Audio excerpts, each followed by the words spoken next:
Muy buenos días, amigos de Palenque TV. Ante todo, mil disculpas, estoy un poquito afónico por el cambio de clima, por el resfrío, pero de todas maneras siempre contentos de estar aquí frente a sus pantallas para tocar estos temas que son inherentes al aparato locomotor. Algunas lesiones que se producen en condiciones, diríamos, circunstancias especiales como ser el trauma obstétrico. Así es, efectivamente. Bienvenidos una vez más aquí a Palenque TV, al sector de Franca Médica. Y el día de hoy, como decías, vamos a hablar sobre aquellas lesiones ortopédicas, obviamente, es decir, del aparato locomotor, que se presentan en el nacimiento principalmente, ¿no? O sea, por lo que es denominado como trauma obstétrico, es decir, que al momento de nacer, en el canal del parto o al sacar al bebé del útero, ahí en ese trayecto hay ciertas lesiones que se pueden presentar a nivel ortopédico. Entonces el día de hoy vamos a tocar esos temas principalmente. Sí, vale la pena recalcar que este tipo de lesiones se producen en el momento del nacimiento fundamentalmente, pero también se pueden producir antes del canal del parto. Por eso es que es importante que las personas puedan hacer sus controles periódicos, tal como dice el obstetra, tal como dice el ginecólogo, para lógicamente detectar algunas anomalías, si el término vale, del canal del parto, que es fundamentalmente a través de la pelvis. Así es, por eso es importante, como decías, ahí acotando un poquito, el control prenatal, ¿no? Porque mediante este es que el obstetra puede preparar también las mejores opciones y el mejor material para el nacimiento, porque a veces, y que también es una causa importante de este tipo de lesiones, hay una desproporción entre el tamaño del bebé y la pelvis, que es por el canal del parto, ¿no? Entonces hay que prever todos este tipo de contratiempos que pueda haber para que sea un nacimiento óptimo, porque como decíamos, pues la gran mayoría de estas lesiones es por eso, porque el bebé es muy grande para el canal de la mamá, o también el bebé puede venir no de cabecita, que es lo normal, sino que dentro del útero se acomoda sentado de nalgas, ¿no? Entonces ese tipo de nacimiento, cuando el bebé viene de nalgas, es también un factor de riesgo que puede lesionar y contribuir a este tipo de lesiones ortopédicas del nacimiento. Entonces, por eso es importante prever todo este tipo de cosas que pueden suceder a través de los controles prenatales. Y así el médico obstetra puede estar preparado para el nacimiento y tener todo el material o todo el equipo necesario. A veces por eso también se decide cambiar el tipo de nacimiento y que no sea un parto vaginal, sino tiene que ser cesárea, para evitar que ocurran este tipo de sucesos, ¿no? Aparte de los otros sucesos dentro del área de la neonatología y la obstetricia que pueden suceder. Entonces, el día de hoy vamos a hablar un poquito sobre aquellas lesiones para que podamos identificarlas y para que sepan, estén al tanto de que existen y de que así como existen también tienen su solución y cuál es la mejor solución de este tipo de lesiones. Entonces, sí, podemos ir empezando con las imágenes para hablar un poquito sobre este tipo, porque no solo hay lesiones ortopédicas en el trauma obstétrico, ¿no? Hay otro tipo de lesiones a nivel de la piel, por ejemplo, también hay musculares como de aquí del músculo del esternocleidomastoideo, que es el músculo de aquí de uno de los músculos del cuello, y muchos otros, por ejemplo, cuando los bebés nacen con un chichoncito en la cabeza, eso también es otro trauma obstétrico, que pues hay toda una clasificación de traumas obstétricos que se pueden presentar. Entonces, iniciamos con la primera imagen, por favor. Ahí pueden ver el listado de todos los traumas obstétricos que pueden haber en el nacimiento del bebé, ¿no? Entonces también está un poquito explicado, la verdad es que son muchas palabras, pero era nada más para que vean y que hay toda una lista de todas las causas y que pueden producir este tipo de traumas, la incidencia que tiene este tipo de traumas y cuáles son los factores predisponentes, que son tanto de la madre como del bebé y del acto del parto en sí. Y ahí hasta abajo están las imágenes clasificadas de los diferentes tipos de lesiones que pueden haber. Y como pueden ver, hay traumas a nivel de la cabeza y cuello, hay traumas a nivel de los huesos, del abdomen, de los intestinos también, de las extremidades inferiores y pues todo este tipo de lesiones, nada más para que vean un poquito de todos los tipos de lesiones que hay. El día de hoy vamos a enfocarnos principalmente en las lesiones que son ortopédicas, tanto de los huesos, principalmente la clavícula, y hay otra lesión importante que es la lesión del plexo braquial, que el plexo braquial es un conjunto de nervios que salen de las raíces vertebrales principales, las cervicales. Y ese conjunto de nervios se van uniendo y forman lo que es el plexo braquial, que es el que da la movilidad principalmente a toda la extremidad superior, tanto a nivel del hombro como a nivel del codo, la muñeca y los dedos. Entonces, por eso es importante que identificar este tipo de lesiones, saber que los antecedentes del parto para nosotros inducir, al hacer la anamnesis a los pacientes, poder inducir cuál ha sido la causa de los síntomas que está presentando el bebé y poder actuar lo antes posible. Si podemos continuar con las diapositivas. Ahí pueden ver, por ejemplo, esa forma. Obviamente hoy en día ha disminuido mucho la incidencia de este tipo de lesiones por la mayor preparación de los médicos obstetras, porque ya están al tanto de cuáles son los mecanismos que pueden lesionar al bebé en sus diferentes órganos. Entonces pues ya se toman más los cuidados y precauciones y los cuidados prenatales para poder evitar todo este tipo de lesiones. Pero como pueden ver en la imagen, por ejemplo, ese mecanismo de manipulación es uno de los factores de riesgo que puede ocasionar una lesión a nivel del hombro, por ejemplo, como ahí está nombrado y dice dislocación del hombro. Entonces pues es la posición del bebé que tiene al momento del nacimiento y cómo el obstetra puede manipular a veces para extraer al bebé. Cuando es un canal de parto muy estrecho y es un poco dificultoso extraer al bebé, es que se producen este tipo de lesiones. Ahí pueden ver, por ejemplo, que muy probablemente porque el canal del parto era muy angosto, pues con los hombros del bebé se aplastaron un poquito y es por eso que puede ocasionar una dislocación, es decir, que el hombro se salga de su lugar o, que es lo más común, que se fracture la clavícula, es decir, que hay una ruptura del hueso aquí de la clavícula, que ya como pueden ver en la imagen, porque se está aplastando el hombro izquierdo contra el canal del parto. Sí, agregando un poco a este tema, la presentación es fundamental. En este caso se ha presentado una presentación cefálica aparentemente dentro de lo normal, pero llega un momento en el trabajo de parto que de repente el bebé ya no progresa. Entonces las maniobras que se hacen para que continúe el nacimiento del bebé a veces son muy forzadas, a veces son muy prolongadas, entonces se producen este tipo de lesiones. Por eso es importante en los controles prenatales ver la postura del bebé, el tamaño del bebé, la simetría que puede haber en la pelvis de la mamá, si es una pelvis estrecha, si es una paciente que es bajita, si el producto, es decir, el bebé en este caso, pesa más de lo normal, si es un bebé grande. Entonces, para tomar los cuidados del caso, porque no es lo mismo tener, diríamos, una presentación cefálica, una presentación podálica, decimos, cuando de repente aparecen los piecitos del bebé. Entonces las maniobras son totalmente diferentes y por ese hecho es que también a través de las maniobras del parto a veces prolongado se producen ciertas contracciones a nivel del canal del parto y eso obstruye que el bebé pueda continuar en la salida, en el nacimiento. Por eso es importante también analizar ese tipo de presentación, la presentación cefálica, la presentación podálica, cuando el bebé de repente presenta solamente los bracitos o presenta los pies.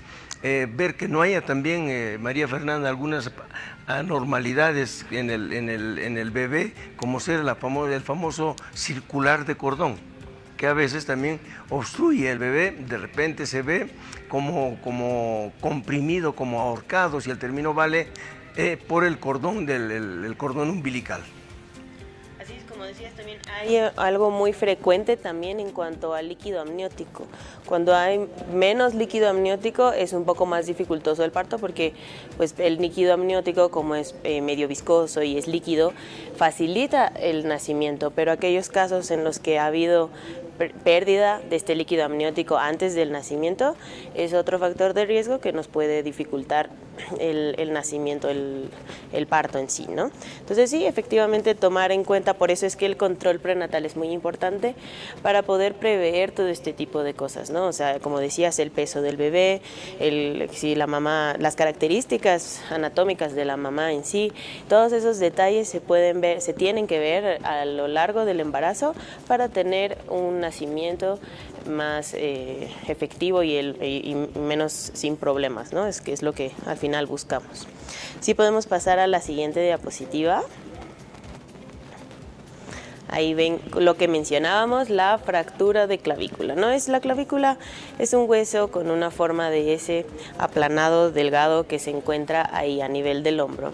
Y muchas veces cuando se manipula, como habíamos visto en la imagen previa, se manipula al bebé para extraerlo, porque así en realidad es un nacimiento un poco difícil. Entonces en esos casos, incluso a veces se utilizaba un equipo, un instrumental que se llama forceps. Hoy en día ya se ha descontinuado, en la gran mayoría descontinuado el uso de este material, pero el forceps eran como unas pinzas que ayudaban a agarrar al bebé y poder extraerlo cuando era un nacimiento dificultoso. Y este tipo de material era el que era un gran factor de riesgo para este tipo de lesiones. Hoy en día ya no se hace mucho uso de entonces las lesiones también han disminuido, pero todavía existen. Entonces, en este caso, como ven en la imagen, se rompe la clavícula, generalmente ahí en el tercio medio, y para diagnosticar este tipo de lesión, cuando se sospecha, es importante también que los neonatólogos o el obstetra si tiene algún dato o si piensa que puede haberse lesionado la clavícula porque fue un parto complicado, entonces lo que puede pedir para poder hacer más estudios, porque pues el bebé no le va a decir, o sea, los bebés al nacer lloran, y aunque sea de dolor y de muchas otras cosas, entonces no es tan fácil darse cuenta de que es por eso, pero si ha habido los antecedentes y el obstetra sabe que puede haber la posibilidad de que se haya lesionado, entonces se puede pedir una radiografía simple del hombro, donde se ve esta lesión que ven ustedes dibujada en el esquema, ¿no? Siguiente diapositiva.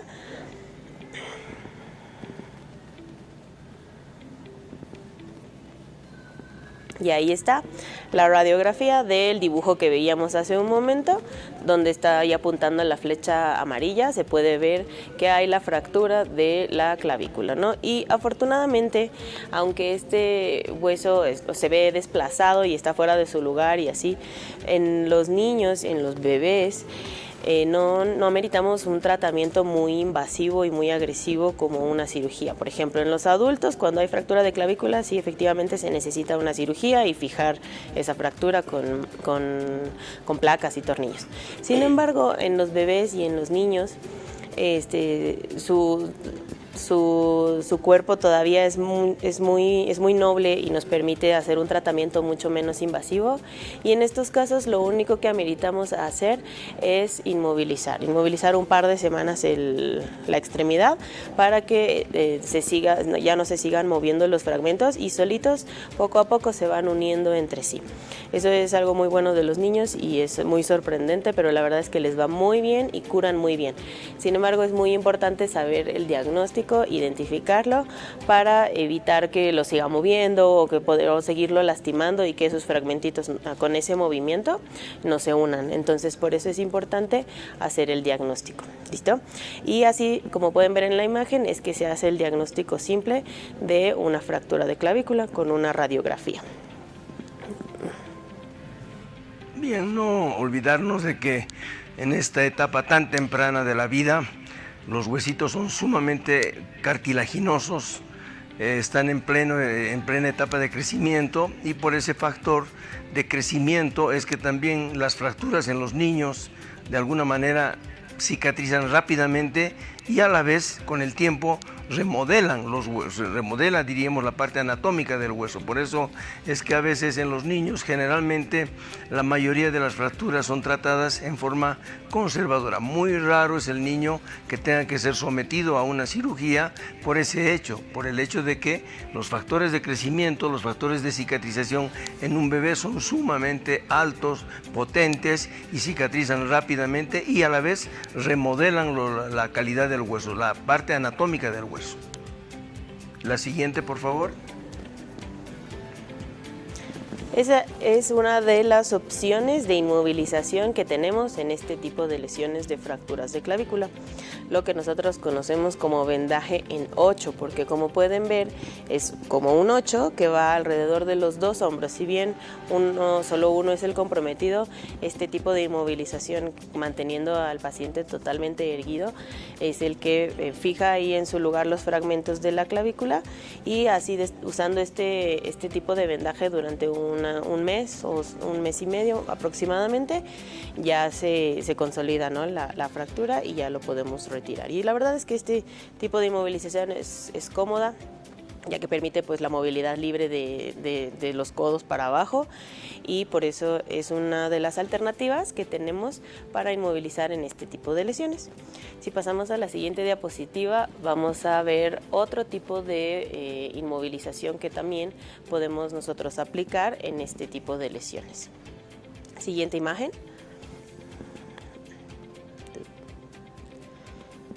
Ese es el cabestrillo, ¿no?, o inmovilizador de hombro. Igual, cumple la misma función que el otro vendaje, y solo inmoviliza obviamente la extremidad del lado afectado, pero como pueden ver también inmoviliza a nivel del codo y de la muñeca, y es por eso que pues el anterior probablemente sea un poco más cómodo, pero también es otra opción y tiene igual buenos resultados. Se retorna la funcionalidad después de un mes, a lo mucho es que usamos esta inmovilización, y pues depende mucho del paciente, de cuán travieso sea el niño, el bebé y todas esas cosas, para nosotros decidir cuál es la mejor opción de este tipo de inmovilizaciones para las fracturas de clavícula. Siguiente imagen, por favor. Bien, entonces ahora vamos a hablar sobre otra lesión que se presenta también en aquellos nacimientos que son un poco complejos y difíciles. Es la lesión del plexo braquial. Entonces, como les había comentado un poquito hace un momento, para que tengamos mejor idea y así nos puedan entender sobre lo que vamos a hablar ahora, el plexo braquial es un conjunto de nervios, es una estructura nerviosa que nace, como pueden ver ahí, de las raíces nerviosas cervicales a nivel de la columna, específicamente desde C5 hasta T1, hasta la raíz nerviosa de T1. Entonces está conformada por todas estas raíces nerviosas que van saliendo del cuello y pasan, como pueden ver en la imagen, pasan por la parte axilar, van hacia el hombro, pasan por la parte axilar y a partir de la parte axilar van a todo lo largo de la cara anterior de la extremidad superior hasta los dedos. Entonces se puede lesionar en el canal del parto en cualquier segmento de su trayecto este plexo. Sin embargo, es más común de que se lesione a nivel de donde está la clavícula, ¿no? Como han visto en la imagen de un parto complicado, cuando extraen al bebé y el hombro se puede ver ahí comprometido y aplastado. Entonces ahí es donde se lesiona a la altura de la clavícula, del hombro a partes altas, este plexo braquial. Y mucho depende de las raíces nerviosas que se hayan visto comprometidas para determinar la clínica, para que nosotros veamos en el niño qué movimientos están afectados. Entonces, porque puede afectarse solo, digamos, la parte proximal, o sea, la parte más superior, puede lastimarse la parte más inferior, o puede lastimarse en su totalidad todas las raíces que conforman este plexo braquial. Es muy importante otra vez mencionar que este plexo se encarga de la movilidad de toda la extremidad superior, desde el hombro hasta los dedos. Entonces, por eso es importante diagnosticar, identificar si es que en el canal del parto se ha podido lesionar esta estructura para hacer el mejor tratamiento posible y recuperar la movilidad casi al 100%. Sí, en ese sentido, la lesión del plexo braquial es muy frecuente cuando la presentación es de las manitos y de los brazos, que aparecen primero antes que la cabeza. Entonces, cuando el bebé tiene alguna dificultad para poder atravesar el canal del parto y continuar, diríamos, en el nacimiento, de repente hacen tracción de los brazos, traccionan demasiado y entonces viene una elongación de este plexo braquial y fundamentalmente de los nervios, que son el radial, el cubital y el mediano, que son los que van a dar la sensibilidad y la motricidad en los miembros superiores. Entonces, en ese sentido también, como decíamos y vamos a reiterar, la presentación del bebé en el canal del parto es sumamente importante para ya prevenir los cuidados que tenemos que tener ya de atender a un bebé que está siendo, diríamos, traccionado en el canal del parto. Antes de continuar con el tema y explicando sobre este trauma del plexo braquial, vamos a ir a un corte comercial y enseguida volvemos.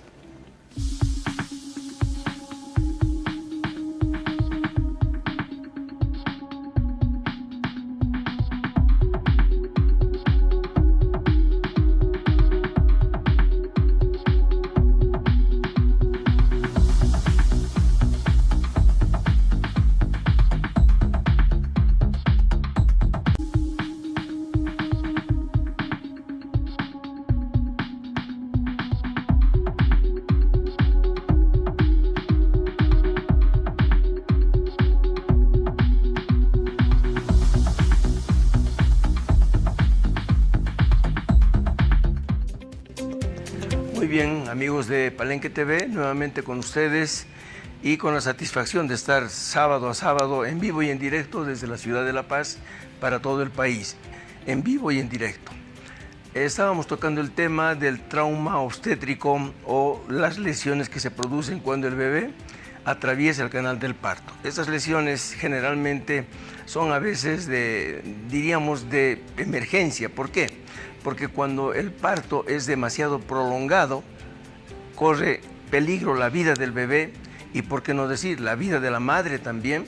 Entonces se producen o se realizan maniobras, ya sea por el ginecólogo, por el personal médico que acompaña al ginecólogo o al obstetra o al neonatólogo que de repente está presente en el momento del nacimiento.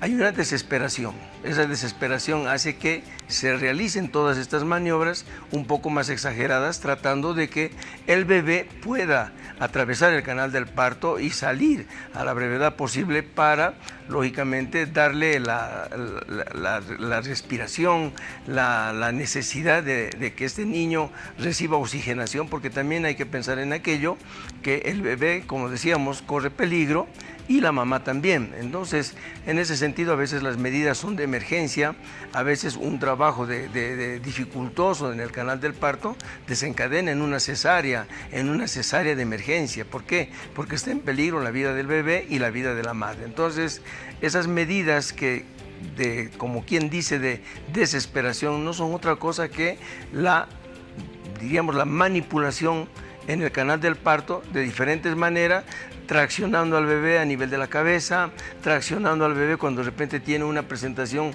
podálica o los bracitos han salido por delante.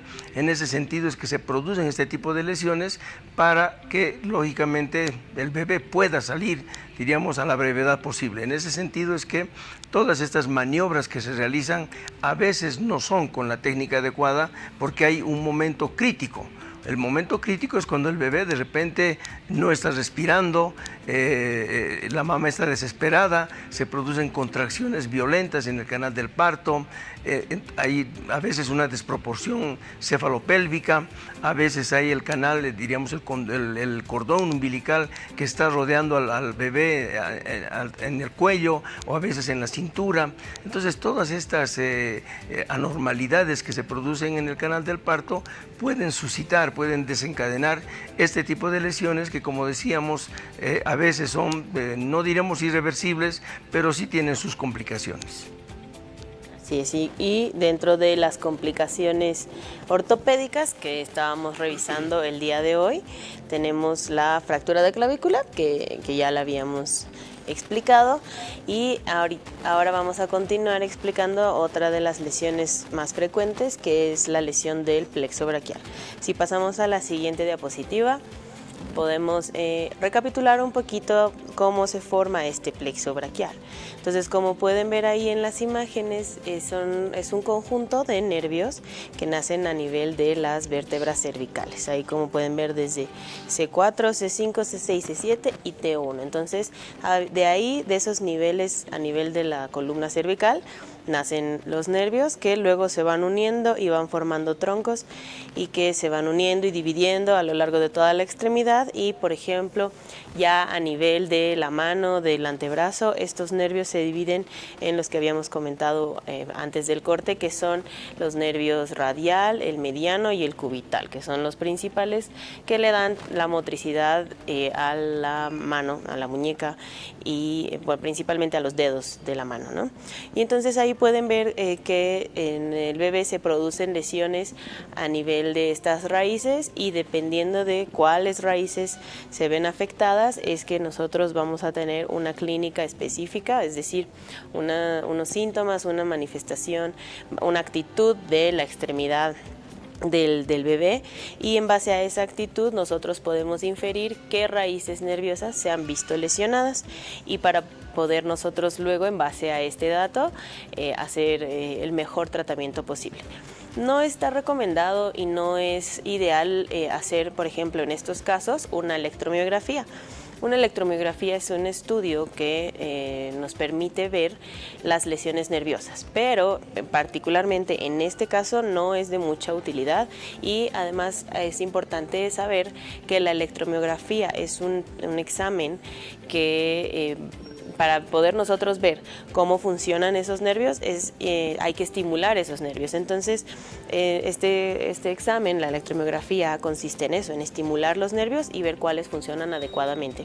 Entonces, hacer este tipo de test en un bebé no es lo ideal y no está recomendado, y es por eso que en este caso en particular no es un examen complementario que nosotros podamos utilizar para poder hacer este diagnóstico. Nos basta con el antecedente de cómo fue el nacimiento y con las manifestaciones clínicas, ya que el bebé obviamente presenta, no mueve de forma correcta en la extremidad, ya sea desde aquí del hombro o a nivel de la mano, y puede traer una posición en específico y en particular que vamos a mostrar más adelante, a través de la cual nosotros podemos inferir que efectivamente pues ha habido una lesión del plexo braquial, ¿no? Y si pasamos a la siguiente imagen, podemos ver nuevamente reiterar lo que decíamos, ¿no? Que cuando hay dificultades en el nacimiento, a través del canal del parto, por la desproporción, porque el bebé es muy grande, en aquellas mamás, por ejemplo, que tienen antecedentes de diabetes, los bebés pueden ser un poco más grandes. Es como una predisposición que hay en mamás que tienen diabetes. Los bebés son un poquito más grandes y el peso es mayor de lo habitual, y esto puede ocasionar el riesgo de que la pelvis sea muy chiquita y el bebé muy grande, y ocasionar una lesión a nivel del canal del parto, ya sea al bebé, como pueden ver ahí con la fractura de la clavícula y la lesión del plexo braquial, o a la mamá también puede haber una lesión a nivel de todo el canal, una lesión anatómica. Se rompen estructuras cuando el bebé es muy grande, y es por eso que reiteramos nuevamente, como al principio del programa el día de hoy, que es muy importante hacer los controles prenatales para poder prever y evitar todos este tipo de acontecimientos desafortunados que se pueden presentar. Pasamos a la siguiente diapositiva. Esa, por ejemplo, como a diferencia de la imagen pasada en la que podían ver que el bebé iba saliendo de cabeza, en esta imagen el bebé salió del otro lado, ¿no? Del nalgas o de los pies. Entonces ahí pueden ver que el bracito, al salir así, de esa manera, el brazo izquierdo se quedó en el canal, y esa posición anómala del brazo puede lesionar las estructuras. Pueden ver ahí en su imagen unas cuerdas, unas cintas amarillas que vendrían a representar lo que es el plexo braquial y cómo la posición que toma este plexo cuando el bracito está así flexionado y aplastado contra el canal de la madre, ¿no? Entonces, este tipo de presentación, la presentación podálica, es de alto riesgo para este tipo de lesiones. Además de otras lesiones que también se puede presentar, este tipo de presentación, por ejemplo, ya un poco fuera del tema, pero este tipo de presentación podálica puede también condicionar displasia de cadera, el desarrollo de la cadera. Entonces, por eso es que es importante saber todos estos antecedentes para prevenir las enfermedades y si en caso de que hubiera alguna displasia o alguna malformación, actuar oportunamente, ¿no? Si quieres agregar algo. Sí, agregar un poquito que en algunas clínicas, algunos ginecólogos obstetras de repente permiten la entrada de los familiares al nacimiento, a ver el nacimiento y especialmente el papá. En ese sentido es que sería bueno una recomendación tratar de no asistir. ¿Por qué? Porque hay un componente de estrés, si el término vale, para los doctores que están atendiendo el nacimiento y que de repente se puede complicar a través de estas anomalías obstétricas que tenemos en el momento del nacimiento. Entonces esto puede poner en conflicto, puede haber un problema serio a través del desvanecimiento de los familiares que a veces pierden la noción del tiempo, se marean y de repente caen en pleno trabajo de parto. Entonces de repente no se sabe a quién atender, al bebé o a los familiares. Por eso es que yo particularmente recomendaría que el ginecólogo obstetra trate de trabajar con la mayor soltura posible, sin una presión de que lo están viendo, de que lo están mirando, que es generalmente parte de los familiares. A veces entran una o dos personas, especialmente el papá, para ver el nacimiento, para filmar el nacimiento. Evidentemente son momentos traumáticos desde ya. Por eso es que la recomendación sería que los padres eviten en lo posible presionar al médico pidiéndole entrar a ver el nacimiento. Si bien es algo novedoso, algo que causa mucha emoción en los padres, también en el momento en que se producen estas complicaciones pueden ser catastróficas porque de repente no se sabe a quién atender, si al papá o a la mamá o al bebé que están naciendo. Y a veces ese tipo de actitudes pueden traumatizar mucho a las personas y poner en estrés al médico tratante, al ginecólogo que en ese momento está recibiendo, diríamos, este bebé, y o al neonatólogo que de repente está presente. Por eso es que es importante tomar esta consideración que, como les digo, puede poner también en peligro la vida del niño. La siguiente, por favor.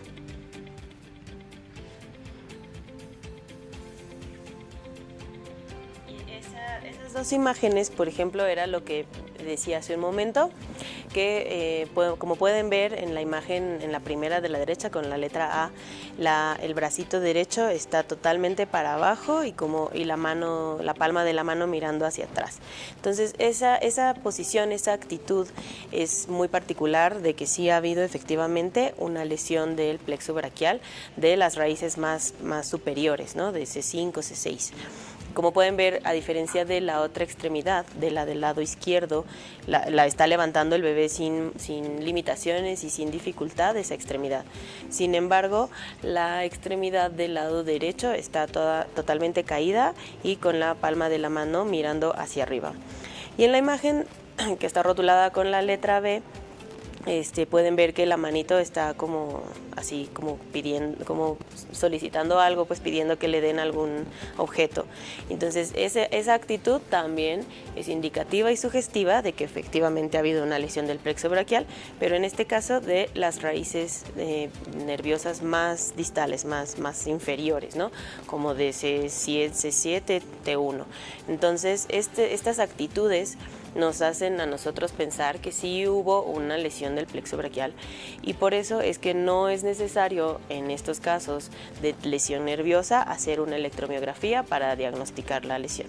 Sabemos que con esta actitud al bebé, al no presentar movimiento de la mano adecuada en comparación a la otra, entonces sí hay algo, ¿no? Nos tiene que llamar la atención y tenemos que acudir al especialista para que nos dé el diagnóstico oportuno y podamos nosotros hacer el tratamiento.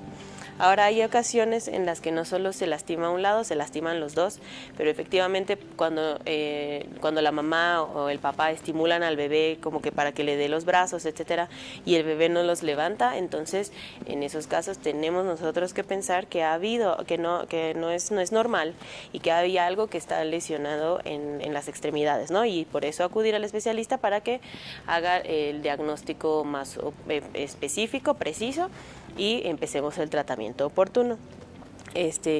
En un inicio, como no es una lesión, puede que no sea una lesión completa de que se haya roto el nervio en su totalidad, sino que se ha estirado por demás. Entonces, este nervio tiene que recuperarse de ese estirón que ha sufrido, y es por eso que la primera etapa es nada más observación e incluso hacer un poco de ejercicios, ¿no? Dentro de las limitaciones de los ejercicios que pueda hacer un bebé, esa es la etapa de tratamiento, ya hablando del tratamiento de la lesión del plexo braquial. Entonces, primero esperar que se recupere el nervio con el tiempo y haciendo ejercicios de fisioterapia y viendo cuánto puede llegar a mejorar, porque la gran mayoría mejora con este tipo de manejos, es conservador, es nada más vigilar, observar, tener paciencia y hacer los ejercicios con fisioterapia o en la casa para que esto mejore y ver hasta cuánto puede mejorar. Ahora, en los casos en los que no mejora lo suficiente y todavía hay una limitación y todavía la manito no responde o los deditos, ahí ya a la edad entre 3 a 9 meses se puede hacer un manejo quirúrgico. Existe la alternativa de hacer como un trasplante nervioso, o sea, se toma una porcioncita de nervio del cuerpo de otro sector del mismo paciente, y ese nervio se lo pasa a la parte del plexo braquial que se ha visto lastimada y se unen estos fragmentitos, ¿no?, de nervios. Es una cirugía muy grande y muy importante, es microcirugía, se necesita hacer pues con lupas, con el material adecuado, con hilos de sutura que son extremadamente delgaditos y que por eso se necesitan lupas. Se necesita también material que sea lo suficientemente chiquito, pero que lo pueda manejar el cirujano para poder unir estos fragmentos y poder suturar el nervio, si el término vale, y entonces es por eso que tiene que ser hecho por un especialista que sí tenga la experiencia en microcirugía principalmente, ¿no?, para poder hacer este procedimiento que realmente es complejo, pero sí existe, es factible y tiene buenos resultados. Entonces esa puede ser una opción. De luego tenemos también como otra opción, depende de lo que nosotros veamos que está lesionado, se puede hacer transferencias o liberaciones tendinosas, entonces cambiar de dirección algunos tendones, músculos que están más fuertes haciendo un cierto movimiento y pasarlos al otro lado para que ayuden a hacer otro movimiento, ¿no? Entonces todo mucho depende de las manifestaciones clínicas, de los síntomas que presente el niño, para tomar una decisión quirúrgica o conservadora adecuada. Bien, María Fernanda, hemos tocado un tema un poquito delicado, yo diría, porque realmente muchas familias que han tenido ese problema decididamente han cursado con un tiempo largo de recuperación, porque no es tan fácil recuperar la calidad, la calidad del nervio en cuanto a su contracción, en cuanto a su estímulo eléctrico que tiene el nervio para los diferentes grupos musculares del miembro superior. Es decir, la parte de cuál nervio se ha lesionado también nos va a dar la pauta de qué se tiene que hacer. Por eso es que la recomendación hoy en día es tener paciencia, esperar, hacer un poco de fisioterapia. A veces se llama una neuropraxia, que es una neuropraxia, es la parálisis temporal del nervio, no es la parálisis definitiva, eso se verá con el tiempo, y tener paciencia para que el bebé pueda ir recuperándose poco a poco. Entonces, la recomendación, Otra es de que los controles prenatales son sumamente importantes para evitar este tipo de contingencias que se producen en el canal del parto. Por eso es importante analizar bien, lógicamente el especialista, el ginecólogo obstetra está, yo diría, en la obligación de detectar estas anomalías en cuanto al canal del parto, es decir, ver la estrechez de la pelvis, ver si la paciente es una paciente pequeña, si el bebé es un bebé grande, si las dimensiones que hay en el canal del parto son las adecuadas, si hay alguna anomalía de crecimiento, si ha habido alguna anomalía también en la pelvis de la mamá, porque también esas cosas condicionan que el canal del parto sea óptimo para el paso del bebé. Entonces todo eso se puede prever, se puede determinar que en vez de que el niño salga a través de un parto normal, un parto eutóxico que llamamos, de alguna manera se puede evitar siempre y cuando existan estos factores que pueden complicar la vida del bebé, la vida de la mamá también. Es por eso que las indicaciones precisas del ginecólogo obstetra están en ese sentido, ¿sí? Cuidar que el bebé vaya creciendo normalmente, haciendo los controles, detectar este tipo de lesiones a través de las ecografías en este caso, ver la postura, la presentación del bebé en el momento del canal del parto para ver qué medidas se van a tomar para no tener complicaciones de lesionar, como decíamos, tanto el plexo cervical como el plexo braquial, como las lesiones óseas, las lesiones musculares. Todo eso se tiene que prever antes de que comience el canal del parto. No siempre los bebés pueden nacer, digamos, fisiológicamente como está estipulado. A veces hay que tomar esas decisiones que son a veces muy, yo diría, de último momento para determinar que el bebé pueda nacer a la brevedad posible, porque corre peligro la vida del bebé, corre peligro la vida de la madre. Muy bien, María Fernanda, muchas gracias por tu presencia. Como siempre, estamos muy contentos de estar los fines de semana, cada sábado, presentando algunas patologías que son inherentes a nuestra especialidad en la parte de traumatología y ortopedia, traumatología deportiva y traumatología pediátrica a cargo de María Fernanda. Muchísimas gracias, estaremos el próximo sábado.